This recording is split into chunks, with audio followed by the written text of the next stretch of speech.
আজকে যখন এসেছেন এই প্রচন্ড গরমে কষ্ট স্বীকার করে অন্তত একটা ঘন্টায় যেন কিছু বাড়ি নিয়ে আমল করার জন্য যেতে পারে।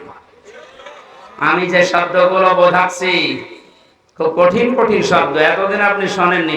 কোরআনে কোরআন পড়ার ব্যাপারে কয়টা শব্দ আছে আপনি জানতেন না?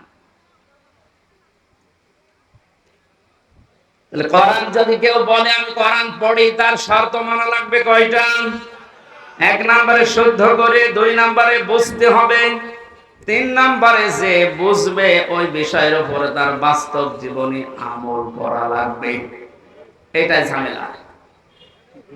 আমরা জানি না এখানে এমন কেউ নেই যে টাকা ছেড়ে রাখে। যারা টাকা আসে সুদের এই টাকা নেওয়া হারাম, এ জানে না কে? হিন্দুও জানে। কথা বলেন না কেন? এটা জানার পরও আমাদের আমল আছে। বলে এই যে 1 বিঘা জমি দেয়, 1 লক্ষ টাকা নেয়, 8-10 বছর এটা চাষ করে খায়, যখন ফেরত দেয় তখন 1 লক্ষ টাকায় ফেরত দেওয়া লাগে। এই সিস্টেম আছে না দেশে? এই নাম কি? এগ্রিমেন্ট? না না, এটা জায়েজ না। জায়েজ আছে খাই খালাসিটা, যেটা আপনি 1 বিঘা জমি দেবেন, 10,000 টাকা নিয়ে নেবেন, ওই খেয়ে দিয়ে তার টাকা ফেরত দেওয়া লাগবে। এই সিস্টেম আছে? আছে কিন্তু কম। এখন জানে যে এটা লস হবে, এটার ভেতরে আমি নেই। আরাম বেশি নাকি? ছোট্ট একটা কথা কয়েক সেকেন্ডের ভেতরে বলছি। আমার আরাদান জিকিরি ফাইন্না লাহু মাঈশাতান দনকা। কোরআনে কারীমের সূরা তাহার 124 নম্বর আয়াতের প্রথম অংশে আছে, আল্লাহ পাক বলেন, আমার নিয়ম নীতি বাদ দিয়ে, আমার কোরআনের বিধান বাদ দিয়ে যদি কেউ উপায় করে, টাকা পয়সা আসবে, চর্ম চোখে দেখবে, বহু কিছুর মালিক হচ্ছে, কিন্তু জীবনের এই আয় উন্নতিতে আমি কোনো বরকত রাখবো না। তাফসীরে কাবীরের ভেতরে দঙ্কার ব্যাখ্যা লিখেছে 7টা। এখানে আলেম আছে না? দঙ্কার 1 নম্বর ব্যাখ্যা হচ্ছে, পৃথিবীতে আল্লাহর নিয়ম নীতি, আল্লাহর আইন বাদ দিয়ে কেউ যদি উপায় করে, ওই টাকা পয়সা, ওই অর্থ সম্পদের ভেতর থেকে আল্লাহ বরকত তুলে নেয়। 2 নম্বরে ওই মানুষগুলো যখন মারা যাবে, এই অবৈধ সম্পদের কারণে এই মানুষটা বেঈমান হয়ে মরবে। 3 নম্বরে ওই মানুষকে আল্লাহ ওই অবৈধ সম্পদ দুনিয়াতে ভোগ করার সুযোগ দেবে না। এটা যে দেয় না তার বাস্তব প্রমাণ দেশে নেই। নাম ধরা লাগবে। কত মানুষ আজ অবৈধ ভাবে উল্টা পাল্টা করে কামাই করে টাকা রাখার জায়গা নেই, ফ্রিজে রাখে, বালিশের ভেতরে রাখে। এটাও হচ্ছে না, বানাচ্ছে বেগম পাড়া। আপনি ভোগ করতে পারবেন না। যদি এগুলো ভোগ করে যেতে পারেন তাহলে কোরআন মিথ্যা হয়ে যাবে। আর আপনার মতো নাফরমানের জন্য আল্লাহ কোরআন শরীফ মিথ্যা করবে। যেন দুনিয়াতে আপনাকে ওই টাকা, ওই সম্পদ ভোগ করার সুযোগ দেবে না, এর আগে আপনি পটল তুলবেন। 4 নাম্বারটা একটু ঝামেলা, এটা বাদ যাক। যারা আল্লাহর নিয়ম নীতি বাদ দিয়ে উপায় করেন, সুদ ঘুষ, মানুষের উপরে জুলুম করে, ফাঁকি দিয়ে, অন্যায় ভাবে যেভাবে উপায় করছেন, আপনার মরণে দৃষ্টান্ত সৃষ্টি হবে দুনিয়ায়। পৃথিবী সাক্ষী হয়ে থাকবে আপনার মরণে। এটা বেশি বলে ফেললাম নাকি? আপনি কি মনে করছেন সব বানালাম একটা একটা করে? না, যেগুলো বলছি সব আমি পড়িয়ে এসেছি। অবৈধ ইনকামের মানুষকে আল্লাহ দৃষ্টান্ত করে রাখে দুনিয়াতে, তার মরণকে ইতিহাস বানিয়ে রাখে। আপনি এমনি টের পেয়েছেন, আমি জানি। এই জন্য আমরা সাবধান হব। জানি সবাই এটা হারাম, কোরআন থেকে হাদিস থেকে পড়েছি, জানার পরও যে লোকটা মানে না, ওর কোরআন পড়া হয়নি। 4 নাম্বারটা, এটা সবচাইতে বড় ঝামেলা এবং কঠিন। নবীজি বলেন, কেউ যদি কোরআন পড়ে এই কথা বলে, সে শুদ্ধ করে পড়বে, সে ওইটা বোঝার চেষ্টা চালাবে, নিজে মানবে, এবং এটা মানুষ যেন মানতে পারে সেই ব্যবস্থা করে দেবে। এটা ঝামেলা না? এটা যদি আজ কেউ করতে চায়, সে সব চাইতে বড় বিপদে আছে এই বাংলাদেশে। আমি কোরআন পড়ি, আমি শুদ্ধ করেই পড়ি, আমি বুঝি, এবং আমি যতটুকু বুঝি অতটুকু মানার চেষ্টা চালাচ্ছি, অসুবিধা নেই। 4 নাম্বারটা, আমি যতটুকু মানি এটা মানুষ যেন মানতে পারে, ওই ব্যবস্থা আমি করে দিতে চাই। এটা কোরআন পড়ার 4 নাম্বার শর্ত। এই কথা বলছেন না কেন? 4 নাম্বারটা কি সহজ না কঠিন? এটা করতে গেলে আজ পদে পদে বিপদ। তাহলে 4টা শর্ত যারা মানে না, ওদের কোরআন পড়া হচ্ছে। জন্মের পর থেকে এটা শুনেছি, কেউ যদি কোরআনের একটা হরফ পড়ে তার নেকি হয় কয়টা? হ্যাঁ, আপনার পড়া তো আবার পড়ার মতো হওয়া লাগবে। আপনি যদি আমার ছোট মেয়ের মতো পড়েন, ওর বয়স 4 বছর, ও তো পড়ে, ওই এক লাইন পড়তে গেলে এক লাইনে যদি 10টা শব্দ থাকে 9টা ভুল করে, ওর পড়া হচ্ছে। আপনার পড়াও তো এরকম হয়ে যাচ্ছে।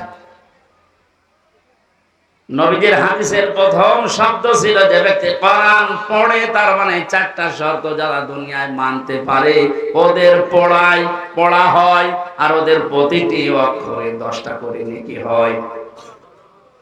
দ্বিতীয় শব্দ ছিল ফাস্তাজহারাহু, কোরআন পড়ে শেষ করে দেয় না, যে ব্যক্তি কোরআনকে ইজহার করার চেষ্টা চালায়। যারা আরবি গ্রামার বোঝে, ফাস্তাজহারাহু এই শব্দের ব্যাখ্যা আমি যত পেয়েছি, আধুনিক ব্যাখ্যা হচ্ছে প্রকাশ করা, ইজহার করা, দাঁড় করানো, স্পষ্ট করা, কায়েম করা, বিজয় করা। কোরআন যারা পড়বে ওই 4টা হক অনুযায়ী এবং কোরআনকে বিজয়ী করার জন্য যারা চেষ্টা চালাবে, এই সংখ্যা বাংলাদেশে কম না বেশি? ও, একটা জরিপ পেয়েছিলাম, এই দেশের 100 জনের 15 জন মানুষ শুধু মন থেকে চায় যে কোরআনে কারিমে দেশে ফাস্তাজহারাহু এটা বিজয়ী হোক, আর বাকি 100 জনের 85 জন শুধু টানা নানায় আছে। দ্বিতীয় পয়েন্টটা হচ্ছে না। 3 নম্বরে কি ছিল? ফাহাল্লা হালালাহু ওয়া হারামা হারামাহু, যে ব্যক্তি কোরআনকে ইজহার করতে পারে এই ব্যক্তি হালালকে হালাল মানবে, হারামকে হারাম জেনে ছেড়ে দেবে। আদখালাহুল্লাহুল জান্নাহ, নবীজি বলেন আল্লাহ তাকে জান্নাতে দিয়ে দিয়েছে। জান্নাতে দেবে, হ্যাঁ দিয়ে দিয়েছে।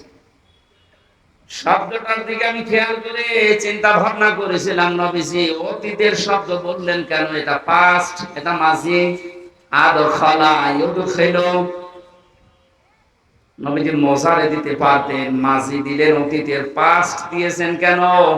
তার মানে কোরআন পরিবার, সমাজ এবং রাষ্ট্রে যদি কোরআন বিজয় থাকে, ওখানে হালালকে হালাল মানা আর হারামকে হারাম জিনিস ছেড়ে দেয় সহজ।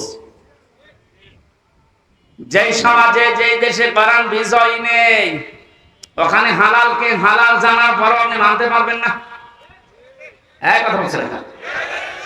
হারামকে হারাম জানার পর আপনি ছেড়ে দিতে পারবেন না। নাকি জায়গাগুলো দেশে নেই?